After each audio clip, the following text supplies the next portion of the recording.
আপামনি মসজিদে শিক্ষা দিতে যাইতেছি, আমাকে অনুমতি দেন। সাহেব শান্ত হও, আমরা আইনের আশ্রয় নিব। উকিল আসতেছে, এরপর আমরা থানায় যাব। আপনি যা ইচ্ছা করেন, আমাকে অনুমতি দেন। আপামনি মসজিদের এত বড় সাহস, আপনারা খুন করতেছে? হ্যালো সুপ্রিয় দর্শক বন্ধুরা, আজকের এই ভিডিওতে আমরা জানাবো সাহেব নামে গোলাম নাটকের 14 নম্বর পর্বটি আমরা কবে রিলিজ করব এবং কবে আপনারা সাহেব নামে গোলাম নাটকের 14 নম্বর পর্বটি দেখতে পারবেন সবার আগে। এ সকল কিছুর আপডেট জানাবো আজকের এই সম্পূর্ণ ভিডিওতে। তো সুপ্রিয় দর্শক বন্ধুরা, আপনারা ভিডিওটি না টেনে সম্পূর্ণ দেখতে থাকুন। আর এখনো যারা আমাদের এই নতুন ইগল টিম নাটক ইউটিউব চ্যানেলটি সাবস্ক্রাইব করেননি, অবশ্যই সাবস্ক্রাইব করে দিবেন। তাহলে আমরা খুব তাড়াতাড়ি চেষ্টা করব সাহেব নামে গোলাম নাটকের 14 নম্বর পর্বটি আপনাদের সামনে নিয়ে আসার জন্য। তো আপনাদের কি মনে হয়, সাদিয়ার পানির সাথে সাদিয়ার কাজের মেয়ে যে বিষ মিশিয়ে দিয়েছে, তা কি সাদিয়া খেয়ে মরে যাবে? আপনার কি মনে হয় এখন কি হবে সাদিয়া সহ সকলের? সাহেব নামে গোলাম নাটকের শেষের দিকে মসজিদ মেম্বার কিন্তু সাহেবকে পাশিয়ে দিল। একজন মহিলা আওয়াজ করে বলতেছে সাহেব নাকি তার সর্বনাশ করে দিয়েছে। এখন সাহেব গ্রামে মুখ দেখাবে কিভাবে? এই মহিলাটা সম্পূর্ণ নাটক করতেছে মসজিদ মেম্বারের কাছ থেকে টাকা খেয়ে। তো সুপ্রিয় দর্শক, সাদিয়ার সাথে কি সাহেবের বিয়ে হতে যাচ্ছে? সাদিয়াদের কাজের মেয়ে কিন্তু এটাই সন্দেহ করতেছে যে সাহেবের সাথে সাদিয়ার প্রেম চলতেছে। এটা সে টেলিফোন করে মসজিদকে খবর দিল।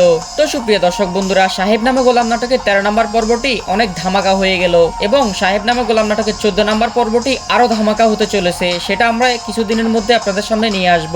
হ্যালো সুপ্রিয় দর্শক বন্ধুরা, আসসালামু আলাইকুম। কি অবস্থা সবার, কেমন আছেন? আশা করছি সবাই অনেক অনেক ভালো আছেন। আপনারা কে কে সাহেব নামে গোলাম নাটকের 13 নম্বর পর্বটি দেখে ফেলেছেন, অবশ্যই আমাদেরকে কমেন্ট করে জানাবেন। এবং যদি কেউ সাহেব নামে গোলাম নাটকের 13 নম্বর পর্বটি না দেখে থাকেন, অবশ্যই ইগল ইসলামিক নাটক ইউটিউব চ্যানেলে গিয়ে সাহেব নামে গোলাম নাটকের 13 নম্বর পর্বটি দেখে নেবেন। এবং আমরা চেষ্টা করব আমাদের এই ভিডিওর কমেন্ট বক্স এবং ডেসক্রিপশন বক্সে সাহেব নামে গোলাম নাটকের 13 নম্বর পর্বটির লিংক কপি করে দিয়ে দেওয়ার জন্য।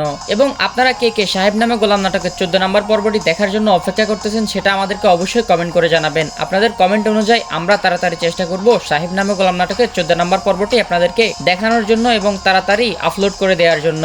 এবং আপনি কোন জায়গা থেকে আমাদের এই ভিডিওটি দেখতেছেন, অবশ্যই সেটা কমেন্ট করে জানাবেন। তো এখন আসি মূল কথায়। আপনারা যারা সাহেব নামে গোলাম নাটকের 14 নম্বর পর্বটি দেখতে চান, তারা তাড়াতাড়ি আমাদের এই চ্যানেলটি সাবস্ক্রাইব করে 10,000 সাবস্ক্রাইব কমপ্লিট করে দেন। তাহলে আমরা সাহেব নামে গোলাম নাটকের 14 নম্বর পর্বটি তাড়াতাড়ি নিয়ে হাজির হব। আর আপনারা সাহেব নামে গোলাম নাটকের 14 নম্বর পর্বটি দেখতে পারবেন শুক্রবার বিকাল 3:30 মিনিটের সময়। আর যারা এখনো বুঝতে পারেননি তাদেরকে আবারও বলছি, আগামী শুক্রবার বিকেল 3:30 মিনিটের সময় ইগল ইসলামিক নাটক ইউটিউব চ্যানেলে সাহেব নামে গোলাম নাটকের 14 নম্বর পর্বটি আমরা রিলিজ করে দিব। এবং আপনাকে অবশ্যই আমাদের এই চ্যানেলের সঙ্গে যুক্ত থাকতে হবে, তাহলে আপনি সাহেব নামে গোলাম নাটকের 14 নম্বর পর্বটি রিলিজ হওয়ার সাথে সাথেই পেয়ে যাবেন এবং আপনি দেখে নিতে পারবেন সাহেব নামে গোলাম নাটকের 14 নম্বর পর্বটি সবার আগে। সবচাইতে গুরুত্বপূর্ণ কথা হচ্ছে, আপনারা যদি বেশি বেশি সাবস্ক্রাইব করেন, 10,000 সাবস্ক্রাইব কমপ্লিট করে দেন, তাহলে আমরা তার আগে সাহেব নামে গোলাম নাটকের 14 নম্বর পর্বটি নিয়ে আপনাদের সামনে হাজির হয়ে যাব। আর আপনারা অবশ্যই আমাদের এই চ্যানেলটি সাবস্ক্রাইব করে আমাদের সঙ্গেই থাকবেন, কারণ আমরা সাহেব নামে গোলাম নাটকের 14 নম্বর পর্বটি আপলোড করার আগে আগে আর আপনারা অবশ্যই ইগল টিম নাটক ইউটিউব চ্যানেলটির সঙ্গেই থাকবেন, কারণ আমরা এই সাহেব নামে গোলাম নাটকের 14 নম্বর পর্বটি রিলিজ হওয়ার আগে আগে আপনাদেরকে জানিয়ে দিব। তাহলে আপনারা সাথে সাথে সাহেব নামে গোলাম নাটকের 14 নম্বর পর্বটি সবার আগে দেখে নিতে পারবেন। ইগল টিম নাটক ইউটিউব চ্যানেলে রিপোর্ট করেছেন জহির চৌধুরী। আর আপনাকে অভিনন্দন ভিডিওটি শেষ পর্যন্ত দেখার জন্য।